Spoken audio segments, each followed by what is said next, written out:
Hello, good morning, good afternoon, good night. कोणत्या टाईमला तुम्ही व्हिडिओ बघताय ते मला माहीत नाही आहे. सो आम्ही लास्ट टाईम ट्रिपला गेलो त्यामधला हा अर्धा पार्ट शिल्लक आहे. एडिटिंग केलं तर पण व्हॉईस रेकॉर्डिंग केलेला नव्हता.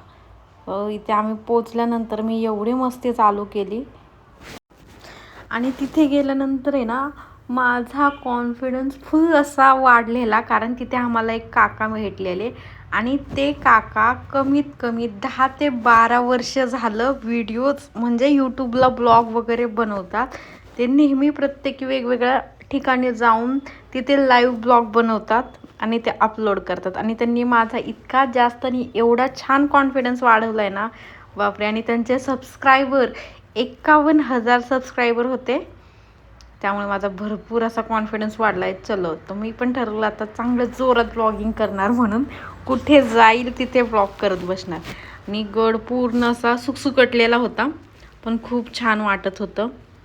दूरपर्यंत जिथपर्यंत नजर जाई तिथपर्यंत फक्त सिंहगडचाच भाग होता असं मला वाटत आहे. त्यानंतर आम्ही ठरवलेलं सिंहगड झालं की आम्ही लगेच खडकवासल्याला जाणार होतो. पण हे असं नेहमीच आम्ही ठरवतो, पण खडकवासल्याला कधीच जात नाही. त्यानंतर आम्ही ह्या मंदिरामध्ये गेलो आणि ही बाहेर जी दिसते ना तुम्हाला, ही लोखंडाची तोफ आहे. फक्त ह्याला लाकडाचं आवरण दिलंय, पण पूर्ण लोखंडाचे. त्यामध्ये मी हात वाकून बघितलं काय आहे का, पण त्यामध्ये काही नव्हतं. त्यानंतर आम्ही संपूर्ण गड फिरून पाहिला आणि ते इतकी जास्त प्रमाणात स्वच्छता होती ना, ते बघून खूप छान वाटलं. त्यानंतर आम्ही कलावंती बुरुजाकडे चाललेलो आणि हे बघा किती सुंदर असा गड आहे.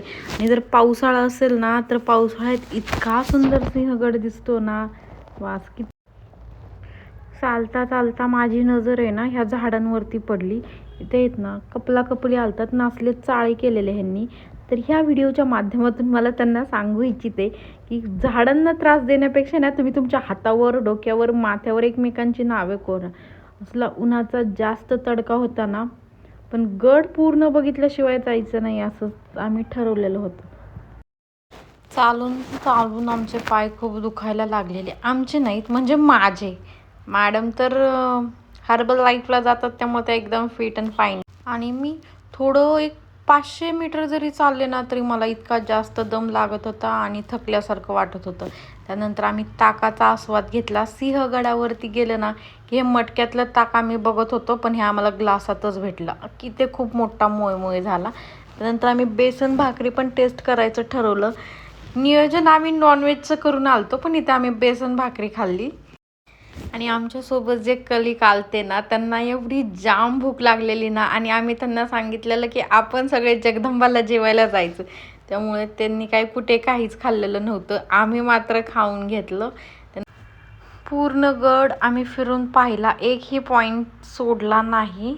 त्यानंतर आम्ही गड उतरायला घेतला आणि उतरताना एवढी जास्त हवा सुटलेली, इतकं सुंदर वाटत होतं, एकदम मन प्रसन्न झालं आणि पूर्ण थकवा निघून गेला. जे वातावरण बघून कवळं ऊन होतं. नंतर आम्ही खूप सगळे फोटोज, व्हिडिओज सगळं शेअर केले एकमेकांना. थोडासा ब्रेक घेतला, थोडा वेळ इथे थांबलेलो आणि तुम्ही बघू शकता माझी सख्खी मैत्रीण मला सोडून गेली. कुठपर्यंत पोहोचली बघा आणि मी कुठे. अरे देवा, चलो भागो हो असं म्हणत मी चालले. आणि इथे दगड लिटरली आत्ता लेटेस्टमध्येच कोसळलेले, त्यामुळे त्याच्यापासून लांब राहावं असं तिथले लोक आम्हाला सांगत होते. कधीही पडेल असं सांगत होते. नंतर आम्ही बसलो गाडीत, निघालो घराच्या दिशेने. आणि जेवढ्या गाडीत खाऊ घेतलेलं ना, तो आत्ताच खायला सुरुवात केली, कारण मला माहीत नव्हतं की आता हॉटेलमध्ये जेवण चालू असेल की नसेल. त्यानंतर मी इतकी छान झोप काढली. मला माहितीच नव्हतं की हे मॅडमने रेकॉर्ड केलेलं आहे. आणि बरं झालं केलं, मला ब्लॉगमध्ये एक क्लिप तरी सापडली ना टाकण्यासाठी.